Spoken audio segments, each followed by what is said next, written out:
أما بعد فأعوذ بالله من الشيطان الرجيم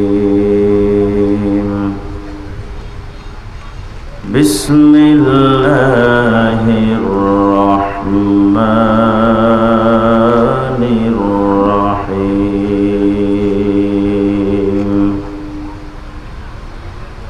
ومن يبتغ غير الإسلام دينا فلن يقبل منه وهو في الآخرة من الخاسرين صدق الله العلي العظيم لا إله إلا الله monitor sound monitor sound لا إله إلا الله لا إله إلا الله لا إله إلا الله لا إله إلا الله لا إله إلا الله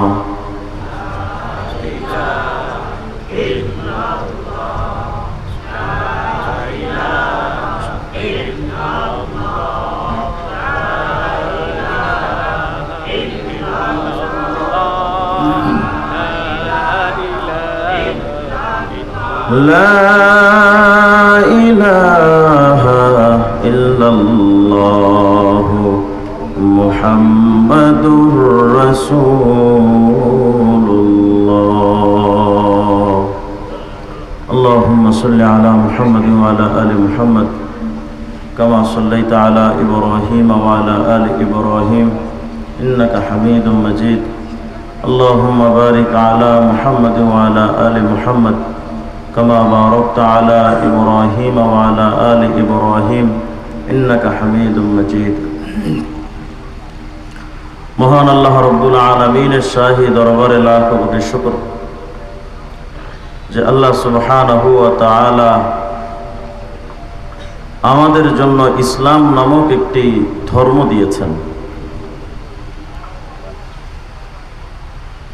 Habibullah মুহাম্মদুর রাসূলুল্লাহ সাল্লাল্লাহু আলাইহি ওয়াসাল্লামের মতো একজন নবী দিয়েছেন। এজন্য আল্লাহ পাকের কাছে প্রাণ খুলে শুকরগুজার হচ্ছে। সবাই পড়ি আলহামদুলিল্লাহ। মুহতারাম হাজিরিন, সময় অত্যন্ত সংক্ষিপ্ত কিন্তু কথা অনেক। আমরা মুসলমানদের প্রথম পরিচয়, আমাদের ধর্মের নাম ইসলাম। সবাই বলো ইসলাম। এখন বর্তমান সময়ের অবস্থাটা এমন হয়েছে, তুমি কে? বলে আমি আওয়ামী লীগ। তুমি কে? আমি বিএনপি, আমি জাতীয় পার্টি। কিন্তু প্রকৃত অর্থে মুসলমানের পরিচয় হওয়া দরকার, আমি ইসলাম ধর্মের অনুসারী একজন মুসলমান। কারণ কবরে যাওয়ার পর জিয়ার কথা জিজ্ঞেস করা হবে না, বঙ্গবন্ধুর কথা জিজ্ঞেস করা হবে না, কাকা এরশাদের আলোচনা হবে না। প্রশ্ন করা হবে ওয়ামান নাবিয়্যুকা, তোমার নবীকে? ওয়ামান হাযা রাজুলুল্লাযী বুইসা ফীকুম, তোমাদের মধ্যে প্রেরিত সেই মানুষটাকে, তারে চিনো? জিজ্ঞেস করা হবে তখন সেই রাসূলের নাম কি, তারে তুমি চিনো? সুন্নাত পালন করনে ওয়ালারা অকপটে বলে দিবে হ্যাঁ তিনি আমাদের নবী মুহাম্মদুর রাসূলুল্লাহ।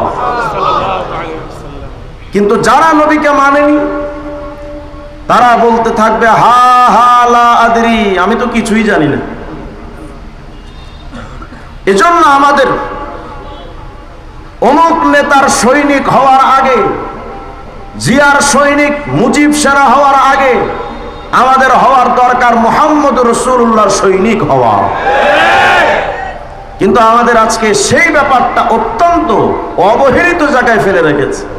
আজকের বাংলাদেশের অবস্থাটা এমন, জিয়ার বিরুদ্ধে যদি কথা বলা হয় বিএনপির লোকেরা সহ্য করতে পারে না, কাকা এরশাদের বিরুদ্ধে বললে জাতীয় পার্টির লোকেরা সহ্য করতে পারে না, বঙ্গবন্ধুর বিরুদ্ধে বললে মুজিব সেনারা সহ্য করতে পারে না। এই হয় যদি বাংলাদেশের রাষ্ট্রনৈতিক প্রেক্ষাপট, তাহলে বাংলাদেশের সমস্ত মুসলমানদের আওয়াজ তুলতে হবে, আমার নবীর বিরুদ্ধে কথা বললে তার জিহ্বা টেনে ছিঁড়ে ফেলা। কিন্তু এই ব্যাপারটা খুব অবহেলিত।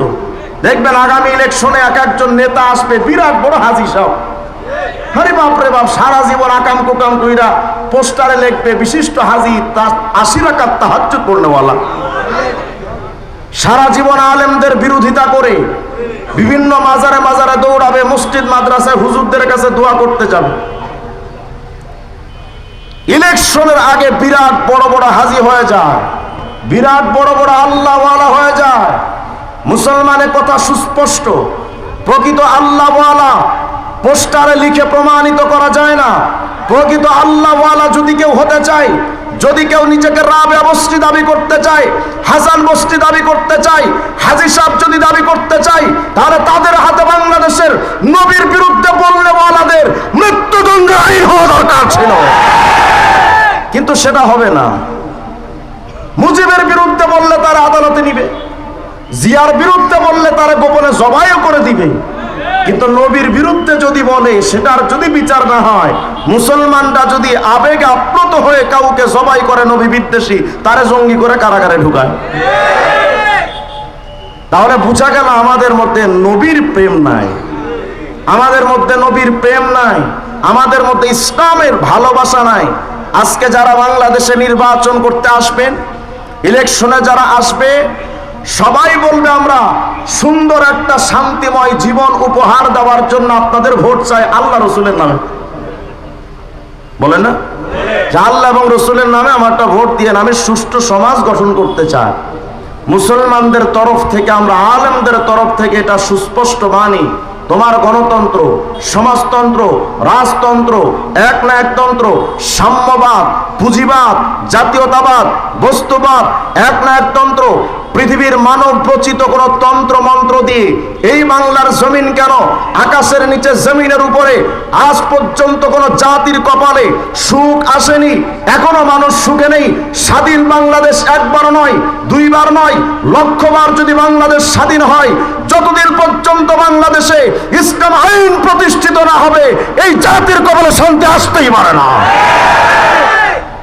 ফর এক্সাম্পল, একটা উদাহরণস্বরূপ আপনাদের বোঝায়, মনে করেন চীন দেশ থেকে আপনি একটা মেশিন আমদানি করলেন, চীন সরকার যখন আপনাকে মেশিনটা বুঝিয়ে দিবে, তখন চীন সরকার এই মেশিনটা চালানোর জন্য আপনাকে দুটি উপকরণ দিবে। এক নাম্বার, একটা ছোট্ট ক্যাটালগ, একটা বই দিবেন, নীতিমালা। ইলেকট্রিক জিনিস কিনলে সাথে একটা বই বা একটা কাগজ থাকে না, নীতিমালা, মানে কিভাবে আপনি মেশিন চালাবেন তার ফুল একটা নিয়ম এখানে লেখা থাকে।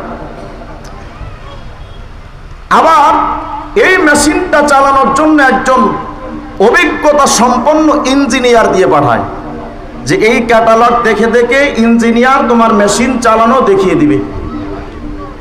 আপনি চীন দেশ থেকে যখন মেশিনটা আমদানি বাংলাদেশে করলেন, সকালবেলা আপনার মেশিন স্টার্ট দেওয়ার জন্য গেলেন, সেখানে চীন থেকে আগত সেই ইঞ্জিনিয়ার হাতে তার চীনের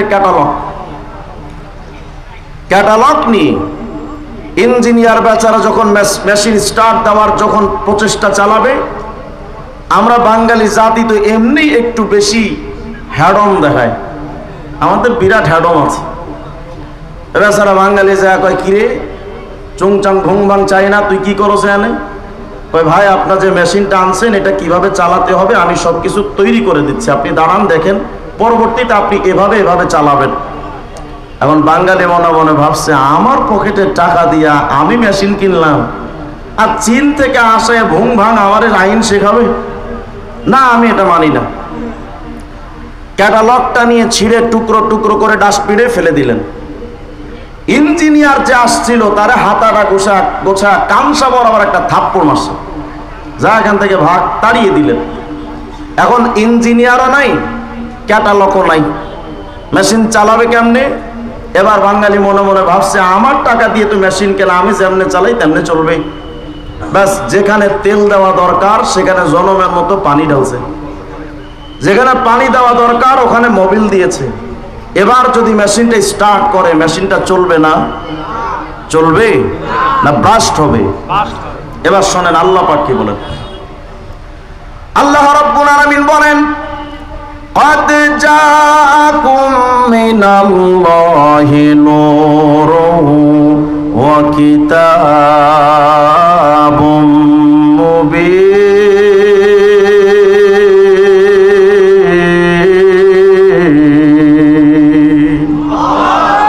আল্লাহ রাব্বুল আলামিন বলেন, বান্দারে শোনো, এই আকাশ জমিনের মধ্যবর্তী স্থলের টোটাল এই জগৎ নামক মেশিনটা আমি আল্লাহ বানাইলাম। তোমার ব্যক্তিগত জীবন নামক মেশিনটাও আমি আল্লাহর বানানো। তোমার পরিবার, তোমার সমাজ, তোমার রাষ্ট্র, তোমার আন্তর্জাতিক অঙ্গন, সাতবক জমিন আসমান আমি আল্লাহর সৃষ্টি, আমি আল্লাহর দ্বারা সৃষ্ট। আমি আল্লাহ রাব্বুল আলামিন টোটাল জগৎরে বানায়া চাঁদটা কিভাবে চলবে, ওই চাঁদটা চলার জন্য আমি নীতিমালা দিয়েছি। সূর্যটা কেমনে চলবে, ওটা চলার জন্য আমি আল্লাহ ক্যাটালগ বা নিয়ম নীতিমালা দিলাম। চাঁদ, সূর্য, কোটি কোটি তারকা, কোটি কোটি গ্যালাক্সি, সব কিছু আমি আল্লাহর কথা অনুযায়ী চলে বলে ওখানে মারামারি হয় না, ওখানে ঝগড়া ফাসাদ হয় না, ওখানে কেউ কারোর সাথে হিংসাও করে না, দাম্ভিকতা দেখায় চাঁদ সূর্যকে, সূর্য চাঁদকে হারায় দেয় না। আমি আল্লাহ রাব্বুল আলামিন তোমার এই দুনিয়াটা কেমনে চলবে, এই দুনিয়া চলার জন্য আমি আল্লাহ পাক ও দুনিয়ার মানুষ দুইটা জিনিস তোমাদেরকে দিলাম। এক নাম্বার হলো কদ জাআকুম মিনাল্লাহি নূর, এক নাম্বার নূর তথা মুহাম্মদুর রাসূলুল্লাহ নামক ইঞ্জিনিয়ার, ওয়া কিতাবুম মুবিন, আর কোরআন শরীফ নামক ক্যাটালগ নীতিমালা তোমারে দিলাম। এই কোরআন নামক ক্যাটালগ দিয়া আর নবী নামক ইঞ্জিনিয়ার দিয়া তথা কোরআন এবং সুন্নাহ দিয়া তোমার ব্যক্তি জীবন চালাও। গরিব হইলেও সুখে শান্তিতে থাকবা, গরিব হইলেও তোমার সুখের কোনো সীমানা থাকবে না। তোমার ব্যক্তিগত জীবন, পারিবারিক জীবন, রাষ্ট্রীয় জীবন, আন্তর্জাতিক অঙ্গন, সর্ব অঙ্গনটা যদি কোরআন আর সুন্নাহ দিয়া যদি চালাও, কোরআন নামক ক্যাটালগ আর নবী নামক ইঞ্জিনিয়ার, এই দুইটা জিনিসকে ফলো করে যদি তুমি চালাও, সর্বত্র তোমার সব কিছু সুন্দর করে চলবে। কিন্তু রে বান্দা শুনো, চীন থেকে আগত ক্যাটালগ আর ইঞ্জিনিয়ার বাদ দিয়া নিজের মন মতো মেশিন চালাইলে ওই মেশিনটা যেমন চলে না, আমি আল্লাহ সিদ্ধান্ত জানায় দিলাম, ওয়ামান আরাদা আন যিকরি ফাইন্না লাহু মাঈশাতান দাকা। আমার কোরআনটার উপেক্ষা করে নবী মুহাম্মদের বাদ দিয়া নিজেদের মন মতো গণতন্ত্র, সমাজতন্ত্র, জাতীয়তাবাদ, মানব রচিত তন্ত্র মন্ত্র দিয়া ব্যক্তি জীবন থেকে আন্তর্জাতিক অঙ্গন পর্যন্ত যদি চালাও, কোনোটাই তোমার শান্তিতে থাকবে না। হ্যাঁ হ্যাঁ, জোরে গায়ের জোরে নাম দিতে পারবা ডিজিটাল, কিন্তু বেলা শেষে দেখবা সব কিছুতে শুধু ভেজাল আর ভেজাল। বেলা শেষে আমরা দেখতে পাই নেতাদের মধ্যেও ভেজাল, দলের মধ্যেও ভেজাল।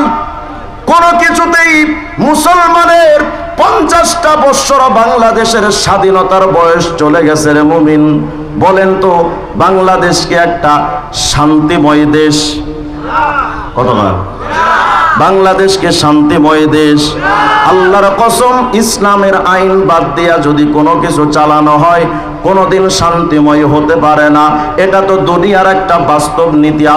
আল্লাহ পাকের এই কোরআনের আয়াতের মধ্যে লেখা আছে, তাফসীরের মধ্যে লেখা আছে, ইসলাম আর কোরআন নবীর বাদ দিয়া যদি কেউ ইসলাম নবীকে বাদ দিয়া রাষ্ট্র যদি চালায়, সাময়িক কিছুদিন তারা শান্তিতে থাকবে, কিন্তু আল্লাহ বলেন আমি আল্লাহ ফা ইন্না লাহু মাঈশাতান দনকা, আমি তার জীবনটারে সংকীর্ণ করে দিব। ফিল আমাকেন, জায়গা সম্পত্তিতেও তার সংকীর্ণতা আসবে। ওয়াল মাআয়েশ, তার স্বাচ্ছন্দ্যবোধ, তার দুনিয়ার আরাম আয়েশের মধ্যে, দুনিয়াদারিত্বের মধ্যেও তার কষ্ট সাধন আসবে। এজন্য 16টা বছর রাজত্ব করার পর ইসলাম তারে অবহেলা কইরা, আলেমদের অবহেলা কইরা রাষ্ট্র পরিচালনার পর পুলিশ বলেন, র্যাব বলেন, বিডিআর বলেন, সেনাবাহিনী বলেন, আনসার বলেন, এসবি বলেন, ডিবি বলেন, ডিজিএফআই বলেন, সমস্ত সংস্থাগুলো নিজেরা কন্ট্রোলে থাকার সত্ত্বেও আল্লাহর আইন বাদ দেওয়ার কারণে 56,000 বর্গ মাইলে শেখ হাসিনার জায়গা হয় নাই, ইন্ডিয়া গিয়ে পড়েছে। আগাম ভবিষ্যতেও যারা আসবেন ইসলামটারে বাদ দিলে একই অবস্থা তাদেরও হবে। এটা দুনিয়ার হালত। আল্লাহ রাব্বুল আলামিন বলেন, শুনো, ওয়া নাহশুরুহু ইয়াউমাল কিয়ামাতি আমা, আমি আল্লাহ কিয়ামতের ময়দানে তারা অন্ধ করে উঠাবো। অন্ধ, চোখ থাকবে কিন্তু চোখে দেখবে না, চোখ থাকতেও সে চোখে দেখবে না। আল্লাহরে বলবে, আল্লাহ লিমা হাসারাতানি আমা, কেন আমারে অন্ধ করে উঠাইলেন? অথচ আমি দুনিয়াতে তো চক্ষুষ্মান ছিলাম, আমার তো চোখ ছিল, দৃষ্টি শক্তি ছিল, আমাকে অন্ধ কইরা উঠাইলেন কেন? আল্লাহ বলবেন, কাযালিকা আতাতকা আয়াতুনা ফানাসিতাহা ওয়া কাযালিকাল ইয়াউমা তুনসা, দুনিয়াতে আমার ইসলামের আইন ছিল, তুমি তো দেখো নাই, কেমন জানি চোখ থাকতে অন্ধ ছিলে, আজ আমি আল্লাহ কিয়ামতে সত্যি সত্যি তোমারে অন্ধ বানিয়ে উঠালাম। আল্লাহ পাকের আইন দিয়া রাষ্ট্র চালাই না, বুদ্ধিজীবীদের আইন দিয়া চালাই। কোন বুদ্ধিজীবী? মুরগি চোরা শাহরিয়ার কবির। আরে বাপ রে বাপ, কত বড় বুদ্ধিজীবী! 71-এ ছিল মুরগি চোর, ওই চোরের দিক নির্দেশনা নিয়া, বুদ্ধি নিয়া দেশ চালাইলো যারা, চোরের বুদ্ধি নিয়া দেশ চালাইলে তো নেতারা তারাও তো চোর হয়। এজন্য বুদ্ধিজীবী ছিল 71-এর মুরগি চোর, আর ওরা ছিল এই সময়ের তাহাজ্জুদের সময়ের ভোট চোর।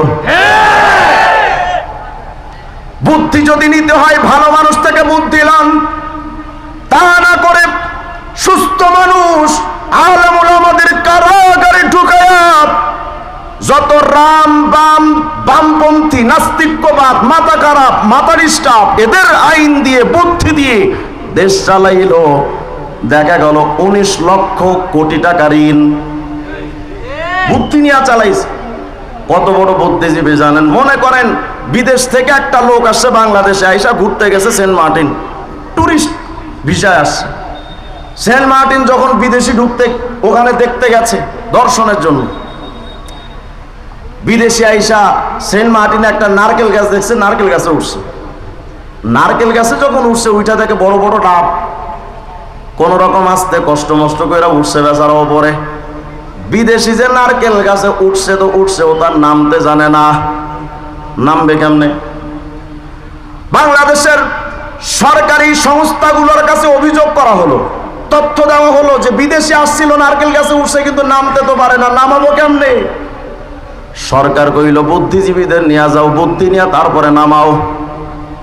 4-5 জন ধইরা বুদ্ধিজীবীদের আনছেন। কেমন বুদ্ধিজীবী? মাথায় চুল নাই, বিরাট বড় বড় বুদ্ধিজীবী। বুদ্ধিজীবীরা সেন্ট মার্টিন গেছে, গিয়া দেখে যে বিদেশি উঠছে উপরে, নামাবে কেমনে? একজন বুদ্ধিজীবী কয়, নামানোর একটা সিস্টেম আছে। কয় কি? ও যেমনে উপরে উঠছে আরো 2 জন এমনি উঠায় দেন, ডাব যেমনে পারে ওই বিদেশিরে ডাব বানায় নিচে নামায় নিয়ে আসুক। বুদ্ধি দিছে। আর একজন বুদ্ধিজীবী পাশের থেকে কয়, মিয়া আপনার এই বুদ্ধি দিয়া কি সুন্দর করে পালা যাবে? ওখান থেকে ডাবের মতো টাস করে যদি পড়ে তো 50 ফুট হালাই যাবে, এভাবে হবে না, আপনার বুদ্ধি লাগবে না। আর একজন বুদ্ধিজীবীরা কয়, কেমনে নামাবো কোন? একটা কাজ করেন, নারকেল গাছটা তো বেশি উঁচু না, একটা বাঁশ আনেন, আইনা ওর পাশার মধ্যে বাঁশ লাগায় দেন, আস্তে করে ওখান থেকে যেন নামানো যায়। বুদ্ধিজীবীর বুদ্ধি শুই না বাকি জন কয়, কি নিয়ে আপনি বুদ্ধি দেন না ফাইজলামি করেন? বাঁশ দিলে যদি ভেতরে ঢুকে যেত আর এক সমস্যা, আপনার বুদ্ধি দিয়া কাজ হবে না। 3 নাম্বার বুদ্ধিজীবীরা ডাকো, মনে করেন ডাকছে জাফর ইকবাল রে, অথবা শাহরিয়ার কবিরা আসেন বুদ্ধি দেন, এরা কি এখন বুদ্ধি দেয়? নামানোর একটা সিস্টেম আছে। কি সিস্টেম? একটা কাজ করেন, একটা লোকের উপরে উঠায় দেন, হাতে একটা দড়ি দিয়া, ওই দড়িটা দিয়া বিদেশির গলায় যেন পেঁচায় ও নামায় নেমে আসে। বিদেশি উপরে থাকো, গলার মধ্যে রশি পেঁচাক। তারপর তোমরা যারা নিচে আসো, ওর গলায় যদি রশি পেঁচানো থাকে, রশি ধরে টান দিবেন তো দেখবেন সুন্দর করে নিচে পড়ে গেছে। হ্যাঁ, এটাই হলো আসল বুদ্ধি। যখন গলায় দড়ি দিয়া যখন টান দিছে, তো বিদেশের হাত একদিকে, পা আর একদিকে, চোখ আর একদিকে, মাথা আর একদিকে। দুনিয়ার এই সমস্ত কুবুদ্ধি, মূর্খ জাতির বুদ্ধি দিয়া বিদেশিরা যেমন নারকেল গাছ থেকে পারা যায় না, জাফর ইকবাল আর শাহরিয়ার কবিরদের মতো বুদ্ধিজীবী দিয়ে আবার যদি রাষ্ট্র চালানো হয়, এই রাষ্ট্র সুন্দর করে চলতে পারে না। কিন্তু হলো কি, 16 বৎসর যাদের দুঃশাসন থেকে আমরা রাষ্ট্রটাকে সুন্দর করে রক্তের বিনিময়ে স্বাধীন করলাম, সেই রাষ্ট্রের ঊর্ধ্বতন পর্যায়ে আজও আবার সেই একই প্রক্রিয়ায় বামপন্থীদের স্থান দিয়া শিক্ষা কারিকুলামকে নষ্ট করার পায়তারা করা হচ্ছে। আমরা একথা সুস্পষ্ট করে বলি, আমাদের বাংলাদেশের 90% মুসলমানের সন্তানরা স্কুল কলেজে পড়ে, তাদের শিক্ষা কারিকুলামে সংশোধন করার জন্য কোন আহলে কোরআনকে যদি ঢুকানো হয়, কোন নাস্তিক্যবাদ বামপন্থীকে যদি ঢুকানো হয়, মুসলমান সন্তানরা যদি আবার ক্ষিপ্ত হয়, একটা নাস্তিকের উপরে চামড়া থাকবে না। কি হলো আমার বাংলাদেশ? স্বাধীনতা অর্জনের পর যদি আবার আমাদের সেই সরকারি ব্যবস্থাপনায় যদি বামপন্থীদেরকে দেখতে হয়, তো এই দেশটা স্বাধীন হয়ে লাভটা হলো কি? যারা সেখানে যাচ্ছে তাদের অভিযোগ সব জায়গায় একরকম, কিন্তু ইসলামের বেলায় আর একরকম। আমরা অনেকে মনে মনে ভাবি তারা মনে হয় মুক্ত মনা, সব দলকে সাপোর্ট করে, সব মতবাদকে সাপোর্ট করে। ভুল কথা। নাস্তিকবাদ সব কিছুকে সাপোর্ট করে, কিন্তু ইসলামের সমালোচনা করে। নাস্তিকবাদ সবাইকে সম্মান করে, কিন্তু আলেমদের অসম্মান করে। বাংলাদেশের নাস্তিক আর প্রকৃত নাস্তিক এক না। বাংলাদেশের নাস্তিকরা অধিকাংশই ধর্মবিদ্বেষী, এরা নাস্তিক না। গত কয়েকদিন আগে দেখলাম বিরাট বড় একজন শিক্ষাবিদ, বাংলাদেশে অনেক বড় বুদ্ধিজীবীর নাম ফরহাদ মাজহার। আগে ছিল বামপন্থী, এখন হয়েছে ধর্মগুরু। ধর্মগুরু বুঝেন না? লালন ফকিরের একজন মহান গুরু হয়ে গেছে, অথচ আগে ছিল বামপন্থী। গত কয়েকদিন আগে দেখলাম তার এক ভিডিও সাক্ষাৎকারে তিনি বলছেন যে রাষ্ট্রের কোনো ধর্ম থাকতে পারে না। নাউজুবিল্লাহ বলবেন না? রাষ্ট্রের কোনো ধর্ম থাকতে পারে না মানে বাংলাদেশে যে রাষ্ট্র ধর্ম ইসলাম, বলে এই রাষ্ট্রের কোনো ধর্ম থাকতে পারে না। কেন? রাষ্ট্রের কি হাত পা আছে? রাষ্ট্র কি নামাজ পড়তে পারে? তো যেই রাষ্ট্রের হাত নাই, পা নাই, নামাজ পড়তে পারে না, রোজা রাখতে পারে না, হজ করতে পারে না, ওই রাষ্ট্রের আবার ধর্ম থাকে কেমনে? আমি বললাম ঠিক আছে, আপনার যুক্তি যদি আমাদের মানতে হয়, তর্কের খাতিরে মেনে নিলাম আপনার যুক্তি সুন্দর। রাষ্ট্রের হাত পা নাই, নামাজ রোজা করতে পারে না, এজন্য যদি বাংলাদেশে ইসলামটা রাষ্ট্র ধর্ম থাকতে না পারে, যে রাষ্ট্রের মুখ নাই, যে রাষ্ট্র গান গাইতে পারে না, যেই রাষ্ট্রের মুখ নাই, কথা বলতে পারে না, রাষ্ট্রীয় ধর্ম যদি থাকতে না পারে, রাষ্ট্র ধর্ম বাংলাটাও উঠিয়ে দেওয়া দরকার। আমি কারাগার থেকে যখন বেরোলাম হেফাজতের মামলাকে, তো চতুর্দিকে শুনছি শুধু টাকলা টুকলা টাকলা টুকলা। আমি বললাম ভাই এটা আবার কোনটা? কয় টাকলা মুরাদ। কি করছে এটা? কয় টাকলা মুরাদে কয় রাষ্ট্র ধর্ম ইসলাম সংবিধান থেকে উঠায় দেব। নাউজুবিল্লাহ, নাউজুবিল্লাহ আসতে বলেন। কেন? রাষ্ট্র ধর্ম থাকলে সমস্যা কি? অনেকেই বুদ্ধি দেয় যে এত ধর্ম বাংলাদেশে আছে, এত ধর্ম থাকতে ইসলামকে উঠিয়ে দেওয়া এটা কেমন নীতি, এটা কেমন আইন? এতগুলো ধর্ম থাকতে শুধু একটা ধর্মকে রাষ্ট্র ধর্ম করে দিলেন, এটা কোন আইন হলো? তা আমি বললাম ঠিক আছে, যদি এই যুক্তি আমি মানতে হয়, আমাকে যদি এই যুক্তি মানতে হয়, এত ধর্ম থাকতে ইসলামকে রাষ্ট্র ধর্ম করা না যায়, তাহলে আমারও প্রশ্ন হলো বাংলাদেশে লক্ষ কোটি কোটি গান থাকতে রবি ঠাকুরের গানকে জাতীয় সঙ্গীত বানানো যায় না? এতগুলো ফুল থাকতে শাপলারে জাতীয় ফুল বানাইলেন, ওটা যুক্তিসঙ্গত? এত ফল থাকতে কাঁঠালরে জাতীয় ফল বানালেন, ওটাও যুক্তিসঙ্গত। এতগুলো নেতা থাকতে 4 জনকে রাষ্ট্রীয় জাতীয় নেতা বানাইলেন, এটাও নাকি যুক্তিসঙ্গত। এত বিশ্ববিদ্যালয় থাকতে গাজীপুরের বোটবাজার বিশ্ববিদ্যালয়টাকে যদি জাতীয় বিশ্ববিদ্যালয়ে বানানো যায়, এত গান থাকতে যদি রাষ্ট্রীয় গান, জাতীয় গান যদি রবীন্দ্রনাথ ঠাকুরের গান হয়, এত চ্যানেল থাকতে বিটিভির যদি জাতীয় চ্যানেল ঘোষণা দেওয়া যায়, আরে এত দিবস থাকতে জাতীয় দিবস যদি ঘোষণা করা যায়, এত ভাষা থাকতে যদি বাংলাকে রাষ্ট্রভাষা করা যায়, এত ধর্ম থাকতেও ইসলামকে রাষ্ট্র ধর্ম করতে কোনো অসুবিধা থাকার কথা নয়। নাস্তিকরা এত প্রশ্ন তুলেছে ইসলামের উপরে। গত কয়েক বছর আগে দেখেছিলাম রাশেদ খান মেনন, টাটকা নাস্তিক। রাশেদ খান মেননে কয় এই বোরখা, হিজাব, নিকাব এগুলো তো আরবের সংস্কৃতি, তো আরবের মোহাম্মদের সংস্কৃতি বাংলাদেশে চলে? বাংলাদেশ তো স্বাধীন ভূখণ্ড, স্বাধীন ভূখণ্ডে অন্য দেশের সংস্কৃতি চলতে পারে না। আমি বললাম ঠিক আছে চান্দু, আমি যদি তোমার কথা মেনে নেই